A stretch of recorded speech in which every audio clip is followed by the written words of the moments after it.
배미순 성도님 앞으로 나오시기 바랍니다. 배미순 성도님은 오랫동안 친구 따라 강남 가듯 우리 교회 왔는데 드디어 이제 주님께 붙들려서 이미 다 교육을 필하고 또 문답도 받고 오늘 하나님과 여러분 앞에 세례 교인으로서 삶을 살아갈 수 있도록 이제 선포하는 시간이 되겠습니다.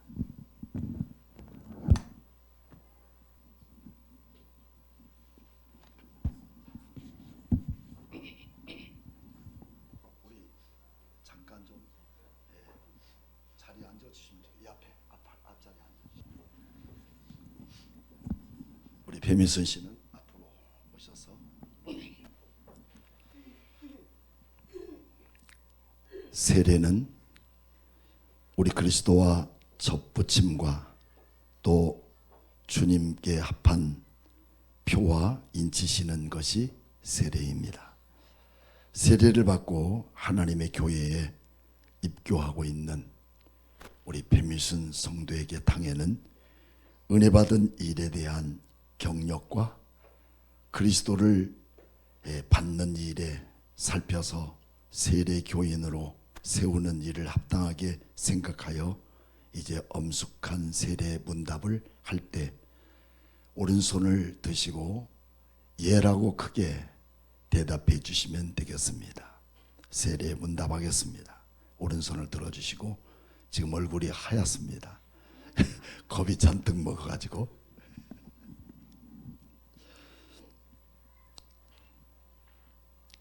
세례교인 배미순은 하나님 앞에 죄인인 줄 알며 그 진노를 면치 못할 줄 알고 그의 크신 은혜로 구원 얻은 것밖에 소망이 없는 자인 줄로 아십니까? 네.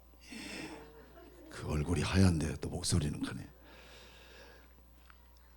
배미순 씨는 주 예수 그리스도께서 하나님의 아들 되심과 죄인의 구주가 되심을 믿고 성경에 말씀하신 바 같이 구원하실 이는 오직 예수뿐인 줄 알고 그를 믿으며 그에게만 의지하기로 서약합니까? 네. 배미순 씨는 지금 성령의 은혜만 의지하고 그리스도를 따르는 자가 되고 모든 죄악을 버리고 그의 가르치심과 본을 따라 살기로 서약합니까? 네.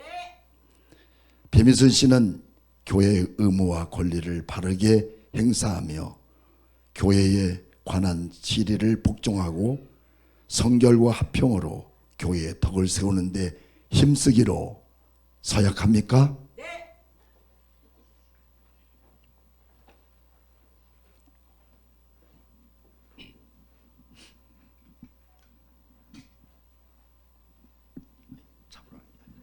이렇게 오시고 여기서 찍어야지.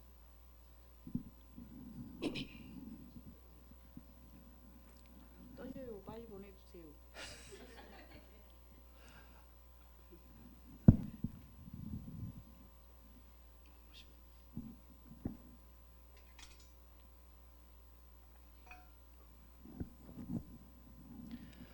예수를 믿고 다 같이 기도합시다. 예수를 믿고 구원받아 하나님의 자녀가 된 배미순 씨를 내가 성부와 성자와 성령의 이름으로 세례를 주노라. 아멘.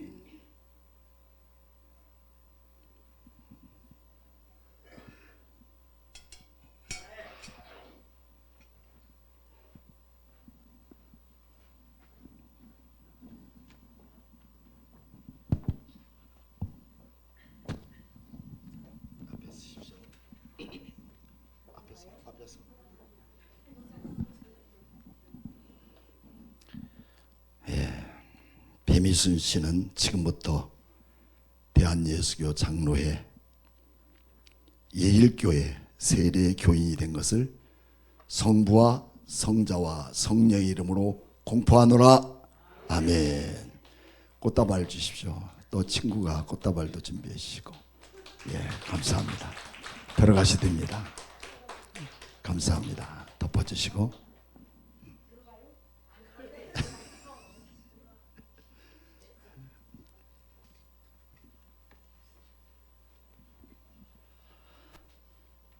참 감사합니다. 세례 교인이 된다는 것 쉽지 않는데 또 하나님의 은혜로 이렇게 귀한 일들을 허락하신 우리 하나님께 감사를 드립니다. 이제 오늘 말씀을 함께 나누고자 합니다. 시편 118편 14절에서 24절까지 찾으시고 또 오늘 따라오시기 바랍니다. 제 118편. 여호와는 나의 능력과 찬송이시요 또 나의 구원이 되셨도다. 의인들의 장막에는 기쁜 소리 구원의 소리가 있으며 여호와의 오른손이 권능을 베푸시며 여호와의 오른손이 높이 들렸으며 여호와의 오른손이 권능을 베푸시는도다. 내가 죽지 않고 살아서 여호와께서 하시는 일을 선포하리로다. 여호와께서 나를 심히 경책하셨어도 죽음에는 넘기지 아니하셨도다. 내게 의의 문들을 열지어다. 내가 그리로 들어가서 여호와께 감사하리로다. 이는 여호와의 문이라 의인들이 그리로 들어가리로다. 주께서 내게 응답하시고 나의 구원이 되셨으니 내가 주께 감사하리이다. 건축자가 버린 돌이 집 모퉁이의 머릿돌이 되었나니 이는 여호와께서 행하신 것이요 우리 눈에 기이한 바로다. 이 날은 여호와께서 정하신 것이라 이 날에 우리가 즐거워하고 기뻐하리로다. 아멘.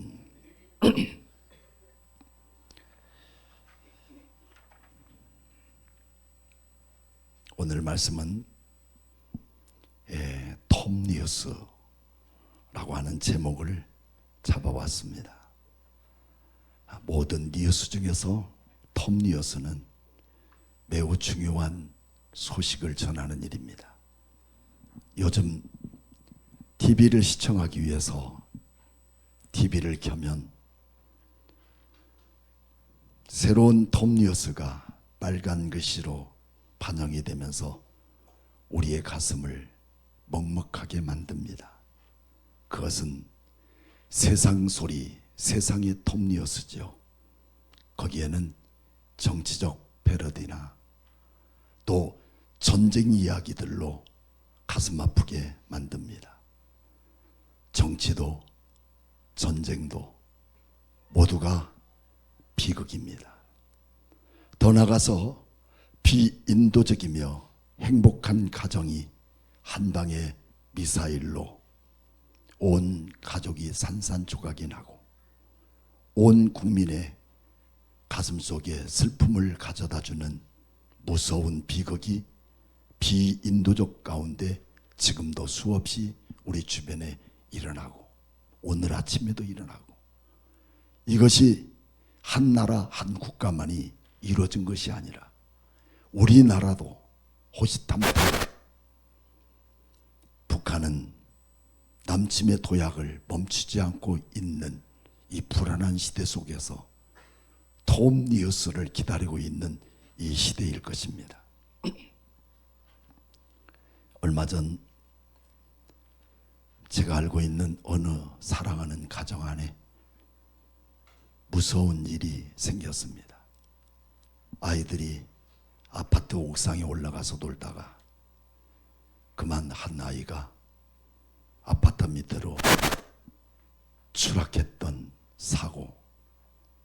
그래서 하루아침에 자식을 잃어버린 부모에 대한 슬픔은 자기 일생에 지울 수 없는 가슴의 톱니우스였죠. 그를 위로할 어떤 메시지도 어떤 기도도 위로할 수가 없는 것이 부모의 아픔일 것입니다. 어떻게 이 부모는 자식을 잃은 부모로서 이 사실을, 이 뉴스를 받아들일 수 있느냐는 것입니다. 그러나 이 슬픔을 이길 수 있는 톱 뉴스, 오늘 우리 성도들에게도 이 이 귀한 뉴스가 가슴에 새겨지기를 축복합니다. 슬픔을 가시게 만들고 비극을 멈추게 할 수 있는 방법은 없지만 그 모든 것들을 초월할 수 있는 능력과 권세는 우리에게 주시는 또 다른 뉴스가 우리에게 부여되고 있습니다. 신명기서 21장 23절에는 나무 십자가에 달려 죽은 자마다 저주를 받은 자라고 신명기서는 명시되었습니다. 이 모든 사실을 유대인들은 다 알고 있습니다. 오늘 여러분들도 알고 계시죠? 나무 십자가에 달려 죽은 자마다 이것은 의로와서가 아니고 인류를 구원하기 위해서가 아니라 저주를 받은 자만이 나무 십자가에 달려 죽은 자라고 그렇게 선포되고 있어요. 이 사실을 메시아이신 예수님, 그들이 말하고 있는 갈릴리에서 난 예수라는 사람도 이 성경에 대한 부분은 분명히 알고 있습니다. 하지만 왜 저주받은 십자가를 예수님 앞에 놓였을 때 거부하지 않고 이 저주의 십자가를 져야만 했냐는 것입니다. 그것은 저주의 십자가에 죽은 예수 그리스도가 역시 마찬가지로 당신은 어쩔 수 없는 한 볼품없는 해피엔딩으로 끝나버리는 인간에 불과할 거라고 말할 수 있었고 그 사실을 알고 있었습니다. 심지어는 당신이 지고 간 그 저주의 십자가에서 한번 내려와 봐라. 그러면 네가 그렇게 하나님이라고 불렀던 그 하나님을 부르짖었던 너를 내가 믿겠다고 조롱하는 모든 무리들 앞에 우리 주님은 한마디도 대답하고 변명할 사건을 침묵으로 내려놓으시고 십자가에 달려서 6시간 동안 고통과 고뇌를 부르짖으며 엘리 엘리 라마 사박다니, 주님 왜 내가 이 자리에 이렇게 죽어야 합니까? 외칠 그때 아버지신 그 하나님 마음이 얼마나 처절하게 찢어졌겠는가. 그럼에도 우리 주님은 그 사랑하는 아들 독생하신 예수 그리스도의 고뇌의 함성을 가슴에 새기면서 뒤로 돌아서고 끝까지 죽음을 맞을 때까지 우리 주님은, 우리 하나님은 듣지 않으셨습니다. 역시 그 모든 일에 우리 주님도 끝까지 하나님의 뜻을 따라 순종했던 그 아들 예수 그리스도는 오늘 죄로 인해서 말할 수 없이 더러워져 버린 우리, 예수 그리스도를 알지 못했고 하나님을 알지 못했던 우리의 모든 죄를 담당하시기 위해서 끝까지 6시간 동안 십자가 위에서 참으신 것이 아니라 죽음의 고통을 다 짊어지셨습니다. 아직도 여러분 예수님 아니어도 내가 살 수 있을 거라고 생각한다면 이것이 바로 죄인 것입니다. 그렇기 때문에 우리는 주님을 알지 못하는 이 무서운 이 병이 곧 하나님과 내 사이에 단절을 만들었고, 이 놀라운 구원의 사건을 예수님이 나를 위해 지셨음에도 불구하고 우리 머리로는 알고 있는데 가슴으로 믿어지지 않아서 내가 그 주님을 포기하는 자들이 있습니까? 누구나 인생은 다 죽습니다. 누구나 다 이 땅에 와서 한 번은 죽어지는 것이 인간의 정한 이치입니다. 우리는 이것은 어느 가정이나 어느 누구를 막론하고 비극이라 하지 않을 수가 없습니다. 하지만 우리 주님은 아직도 여러분과 제가 죄인 됐을 때 그리스도께서 우리를 위하여 십자가에 죽으심으로 하나님의 사랑을 우리에게 증거하게 되는 이 놀라운 사건이 로마서 5장 8절에 기록하고 있어요. 아직 죄인 되었을 때 그리스도께서 우리를 위하여 죽으심으로 하나님에 대한 사랑을 우리에게 나타나신 바 되는 이 놀라운 사건이 오늘 이곳에 말씀을 듣는 우리 모든 성도들에게 임할지어다. 내가 잘나서 여기 있는 것 아닙니다. 내가 대단해서 있는 것이 아닙니다. 우리 주님께서 나 같은 죄인을 하나님의 사랑으로 붙드시고 내 귀에 주의 음성이 들려지게 하시고 주님의 그 큰 사랑을 우리에게 나타내기를 원하시는 하나님의 큰 사랑을 우리에게 베풀어 주셨습니다. 그러나 우리 주님은 십자가에 죽은 지 3일 만에 안식 후 첫날, 유대인들이 말하고 있는 안식일, 그날은 토요일입니다. 이 토요일 다음에 비극적인 사건이 인간의 모든 지혜와 지식과 생각 속에 멈춰져 버리는 이 모든 사건을 깨는 톱니우스가 생겨집니다. 그것은 죽음에서 다시 부활하신 것입니다. 이는 어떤 물리적이나 또한 학문으로도 다 해석할 수 없는 대단한 기적의 사건이죠. 기적이라는 것은 매일 일어난다면 그건 기적이 될 수가 없죠. 하지만 기적은 매일 일어나는 것이 아닙니다. 불가사의한 것들이 우리 안에 생겨지는 것을 우리는 미라클이라고 합니다. 기적이라고 합니다. 여러분의 인생을 살아가면서 이런 기적을 경험해 본 적 있나요?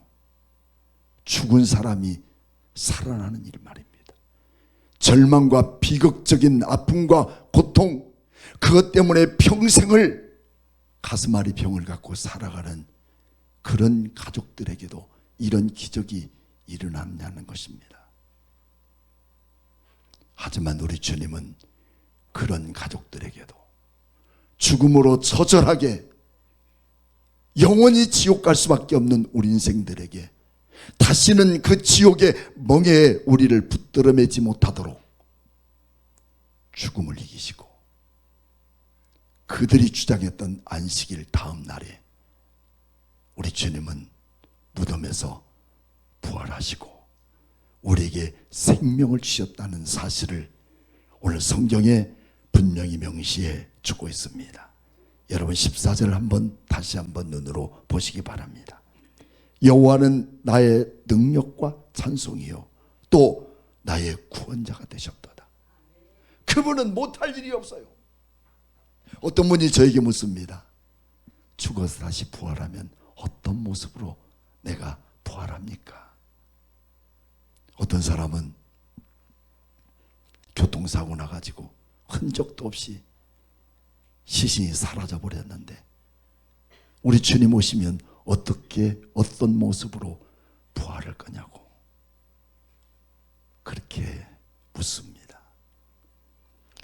오늘 나이 드신 분들 참 고하죠? 그런데 왜 우리는 이렇게 늙어서 죽음을 기다릴 수밖에 없을까요? 그래서 슬픕니까? 그래서 아쉽습니까? 여러분 조금 더 두려워하지 마십시오. 하나님이 공허한 세상 가운데 흑암의 세계 속에서 빛이 있으라 하시고 빛이 있었고 하나님은 그 빛을 보시기에 정말 좋았다라고 말씀하고 있습니다. 우리도 마찬가지입니다. 우리를 만드신 하나님이 만드신 그 하나님이 내가 다시 부활할 때 어떤 형상으로 우리 주님은 새롭게 하실 것을 여러분 기대가 되지 않습니까? 가장 아름답고 가장 존귀하게 우리 주님의 신부로 단장해서 이 땅에 다시 주님이 세우실 그날을, 하나님의 나라에 세우실 그날을 기대할 때 얼마나 가슴 벅차십니까?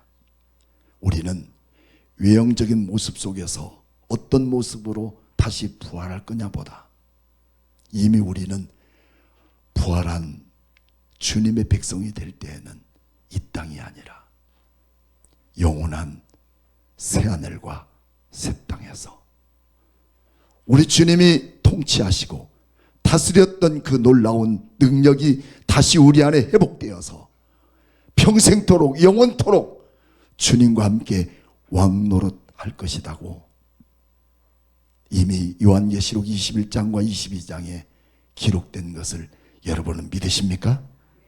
이런 놀라운 역사들이 우리에게 주어지기 때문에 오늘 말씀에도 그렇게 말합니다. 그분은 능력이시며 찬송을 받으실 분이시며 우리를 죄악 가운데서 반드시 구원하셔서 구원의 백성, 하나님의 백성 삼으신 것으로 인하여 그는 나의 아버지시요 나는 그의 자녀라. 여러분은 하나님의 자녀임을 믿습니다. 그분의 자녀여서 그분과 함께 더불어 영원한 안식을 누리는 이런 놀라운 축복을 우리에게 주셨다는 것입니다. 따라서 우리의 소망은 환경에 있지 않아요. 외형의 모습에 있지 않습니다. 우리의 소망은 죽은 자를 다시 살리신 하나님께 있음을 믿습니다. 죽은 자도 다시 살리시고 살리는 그 현장에 오늘 우리의 모든 이름을 하나하나 부르시면서 내가 너를 위해 내 아들 독생하신 예수를 버렸다고 하면서까지 내 이름을 부르실 그날을 기대하시기를 바랍니다. 내 외형의 모습, 그 모든 것을 초월한 이것을 우리는 기적이라고 말합니다. 이것이 다가 아닙니다. 우리 다시 한번 17절을 같이 한번 읽어보도록 하겠습니다. 시작. 내가 죽지 않고 살아서 여호와께서 하시는 일을 선포하리로다. 죽지 않고 살아서 오늘 여러분과 내가 죽지 않고 다시 살아서 여호와의 그 거룩한 일을 선포할 것을 이미 약속하시고 있어요. 이것은 시편의 말씀이에요. 예수님이 십자가에 죽으시기 전 적어도 600년 전에 기록한 사실 아닙니까? 누가 이것을 기록하게 하셨을까요? 누가 하나님의 계시한 말씀을 예수님이 오시기 전 600년 전부터 이런 말씀을 기록했을까? 이것은 사람이 하는 게 아니라 하나님이 정하셨고 하나님이 그 일을 이루셨고 반드시 그날이 오늘 우리에게도 온다는 사실을 우리는 알아야 돼요.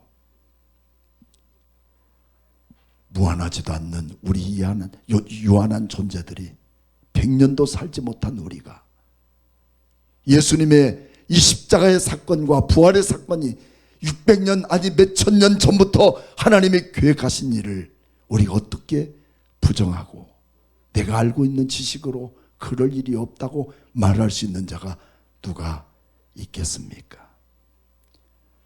예수님의 부활을 통해서 그 열렸던 무덤은 더 이상 닫히지 않습니다.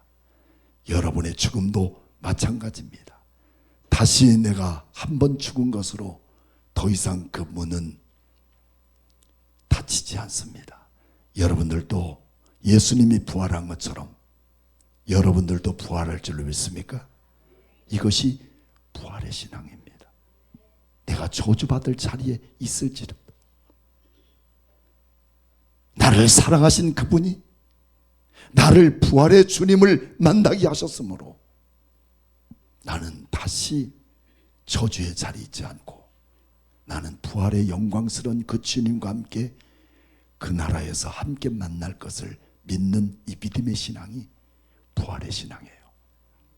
10번 넘어져도 다시 이렇게 세워주시고 10번 실패해도 그 실패 속에 나를 묻어두지 않으시는 하나님의 능력은 부활의 신앙을 가진 자만이 갖는 참된 소망입니다. 죽음이 끝이 아니라는 것을 선언하는 것이 부활의 신앙입니다. 그러므로 죽음은 비극이 아니라 또 다른 부활의 생명임을 기억하고 그것 때문에 평생 마음에 상처가 되고 그리고 내 신앙과 나 자신도 포기해버리는 또 다른 비극적인 일들을 만들어내지 말고 그 나라에서 다시 만날 영광스러운 날이 오늘 여러분과 저에게 함께 펼쳐질 줄로 믿습니다. 마지막 22절에는 그렇게 말씀하고 있습니다. 같이 한번 읽어볼까요? 시작. 건축자의 버린 돌이 집 모퉁이의 머릿돌이 되었느니라. 아멘. 유대인들의 건축 방법은 언제나 돌을 중심으로 그게 머릿돌이 됩니다. 그 돌 중심으로 기소를 파고 두 기둥이 힘이 되도록 머릿돌을 중심으로 건물이 세워집니다. 여러분, 오늘 말씀은 그런 건축하는 건축자들이 야 이거 쓸모없어 어디다 써 내 버려진 거예요. 어쩌면 여러분들도 인생을 살아가다 아유 저 사람 더 이상 소망이 없어 가치가 없어 저렇게 살아서는 안 되라고 저렇게 예수 믿어서는 안 된다고 모든 사람이 되어 버렸을지라도 여러분 걱정하지 마십시오. 주님은 건축자들이 버려진 그 돌멩이가 머릿돌이 되어서 오늘 우리에게 놀라운 기적의 역사를 이루는 능력이 우리 기독교 안에 오늘 여러분 안에 다시 회복될 줄로 믿습니다. 그러므로 버려졌던 그 돌, 쓸모없었던 그 돌, 제쳐놨던 그 돌들이 실제적인 건축 과정에서 건물의 전체 균형을 견고함으로 책임지고 만들어가는 머릿돌이 되었다는 것을 우리에게 말씀하고 있습니다. 교회를 건축할 때마다 건축할 때 헌신하고 수고했던 사람들을 이름을 새겨서 머릿돌에 새기는 경우들이 많습니다. 물론 그분들에 의해서 건물이 세워졌다는 것을 평생 잊지 않도록 기리는 이름이지만 그것보다 더 소중한 것은 오늘 여러분과 나를 다시 교회로 살리시고 교회의 주인이 되도록 만들어주신 예수 그리스도 저주의 십자가를 짊어지도록 내버려 두었고 건축자들이 내어 버린 돌멩이가 그 건물의 중추적인 요소를 감당할 수 있는 머릿돌이 될 것을 누가 허락했습니까? 그 놀라운 사건은 부활로 인해서 증명되고 있기에 오늘 우리는 2026년 이 부활주의를 통해서 우리 모든 성도들이 함께 찬양하며 경배하는 것은 우리가 인식하는 게 아니라 나도 죽음으로 끝나는 게 아니라 이미 우리 주님이 죽으시고 무덤에서 부활한 사건은 다시 무덤 문을 닫힐 수 있는 누구도 없다. 그러므로 여러분들도 다시 부활할 것을 믿습니까? 믿습니까? 이것이 우리의 신앙입니다. 부활은 행사가 아닙니다. 퍼포먼스가 아닙니다. 이 부활주는 예수님의 부활이 나도 부활하겠다는 그런 분명한 신앙의 고백이 되어서 죽음을 넘어선 참된 소망이 오늘 예배하는 여러분과 저에게 함께 임할 것을 믿고 죽도록 충성하라. 그리하면 생명의 멸류관을 내게 주리라. 죽어도 사는 놀라운 기독교의 역사가 기독교의 신앙의 고백이 그 고백대로 될 것을 믿고 믿음으로 성도들의 가슴 속에 어떤 고통과 고난도 나를 무너뜨릴 수 없는 이 부활의 신앙이 여러분의 심령 속에 깊이 새겨져서 하나님의 자녀답게 살아갈 수 있는 거룩한 성도들의 삶이 되기를 주님의 이름으로 축복합니다. 축복합니다. 아멘.